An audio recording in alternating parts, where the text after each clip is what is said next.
Alright, so we're kind of going to look at the mayhem that's ensued. I got the rocker nailed in. The inner toe kick. The outer repair section is actually behind the rocker. And we leave these seams. They just get finished and seam sealed. There. And there, they just get finished and seam sealed. That's just how this truck is. I ran into some issues. I ran into some troubles trying to get where it would clear the rocker, give me this line, this plane across, clearance here. I mean, I'm clearancing all these points. It got frigging insane. So I moved some stuff around, tacked it up, moved it around, tacked it up. The door's been on and off like 20 times. New door, new rocker, new floor, new box side, new fender. So I'm working through these things. These are a temporary bolt setup. This is one of those things, it's shop use. I throw it back in the kitty. And then when I'm done with the project, I'll put all these in, get everything lined up. And then I'll draw these out one at a time and put the correct bolt in. And the correct bolt, if you look, I've got undersized washers. The correct bolt has a washer head that's much larger. So all the damage I'm going to do, making sure we're fine-tuned, it gets covered and we're good to go. So now if you look there, it's an 1/8 inch hole. I got it where I'm like, this is it. This has got to be our location. An 1/8 inch hole. What I try to do is stage it so it goes through the hinge, the skin, and the plate inside that captures these, that's threaded, the plate that's threaded to capture these bolts. I try to run it through all three masses. So you get them snugged in there or loose, bolt up. You run your 1/8 inch dowel, steel dowel in there. And then you give the door a light jiggle and then run the bolts down.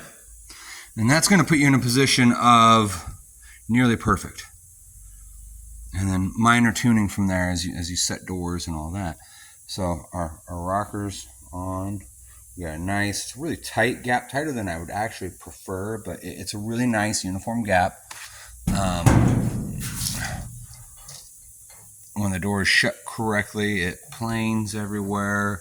A little bit up there I don't like, and I think it's in the door skin on the end. I think it migrates a little, the door skin itself. So I'll massage all this out.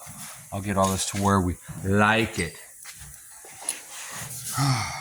Yeah, it's all welded up. I got one weld, one plug here to do, and maybe another one or two on the face here.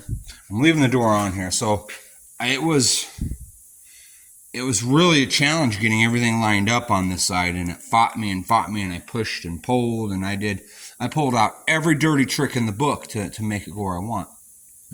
I'm all done. It's nailed in. I'm like, groovy. Let's just take some measurements. So I measure, from a point here across.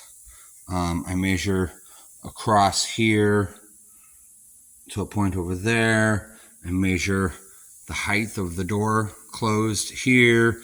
I took 1, 2, 3, 4, like 6 measurements. 6 measurements.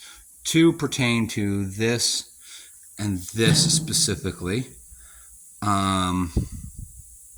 1 pertains to really the attitude adjustment of the door itself. And I go over there and I go, well, where are we at? How does this look? All those measurements are within a 1/16 of an inch right now. So I buckled it in, I buckled it out, and moved stuff around until I got it to fit. And apparently, it's right back almost where I started, nearly where I started. So that's been the misadventure. So I took all those measurements.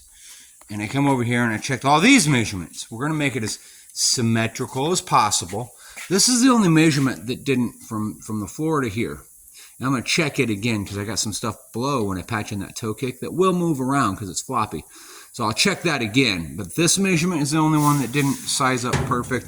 And this measurement is the only one that didn't size up perfect. Everything else was so close. And the concept of building a car that it wasn't worth getting twisted about. Sorry about the compressor. I forgot to turn it off. I took there's marks there. Those are in each side at the estimated amount I measured. I've loosened up some of the body bolts here, so this has some more freedom. So I want to move around. I want it all to relax. I got more correct bolts there, so I can cinch those down how they're supposed to be. Just tight on the crush sleeves. Working it all out, making sure we've got a sound base to start with. So then I gotta come over here and I gotta pull that fender off, and I'm pushing on that fender right now. It's plunging back because of the bolts loose. So this front end still hasn't been figured out. Best I could figure, this front end's actually sitting up a little too high. And that's aftermarket parts, aftermarket body bushing kit, any number of things. I keep spares. So I'll figure out what I got to do up front here to make it rest naturally instead of forcing the fender shoulders in with a 2x4. So this side's where it needs to be. I'm going to throw the fender on, see what we look like.